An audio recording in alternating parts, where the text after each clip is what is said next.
Cyber crime ఎప్పుడు ఏ రూపంలో మనల్ని కబలిస్తుందో చెప్పలేం. ఈ ఉచ్చులో చిక్కుకోకూడదు అంటే మన దగ్గర ఉండాల్సిన ఆయుధాలు రెండే రెండు. ఒకటి అవగాహన, రెండోది ధైర్యం. ఒకప్పుడు చదువుకోని వాళ్ళని, బ్యాంకింగ్ మీద పెద్దగా అవగాహన లేని వాళ్ళని సైబర్ క్రిమినల్స్ ఓటీపీలు పంపి మోసం చేస్తుండేటోళ్ళు. కానీ చాలా మందిలో అవగాహన వచ్చింది. ఇప్పుడు ఆ మార్గాలు ఏవి పనిచేయట్లేదు. దాంతో రోజుకో కొత్త మార్గాన్ని ఎంచుకుంటున్నారు సైబర్ క్రిమినల్స్. ప్రధానంగా అత్యాశ చూపించడం, ప్రలోభాలకు గురి చేయడం, హనీ ట్రాప్లు, అంతేకాదు సోషల్ మీడియా నుంచే మన ఫోటోలు సేకరించి వాటిని మార్ఫింగ్ చేసి రకరకాలుగా మార్చి భయపెట్టడం, డబ్బులు గుంజడం, ఇట్లాంటి ప్రయత్నాలు చేస్తున్నారు. రీసెంట్గా హైదరాబాద్లో ఉన్న రామ్నగర్లో ఓ వ్యక్తికి ఇట్లాంటి సంఘటన ఎదురైంది. సోషల్ మీడియా నుంచి అతను ఫోటోలు తీసి వాటిని మార్ఫింగ్ చేసి అతను వాట్సాప్కే పంపించారు.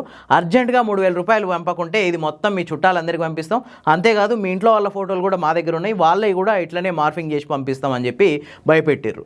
అప్పటికి ఫ్యామిలీ మెంబర్స్ ఆయనకు చెప్తూనే ఉన్నారు, లేదు లేదు ఇదంతా పెద్ద ఫేక్ కదా, పోలీసులకు కంప్లైంట్ చేద్దాం, దీని గురించి భయపడకు, పెద్దగా ఆందోళన చెందకు అని చెప్పారు.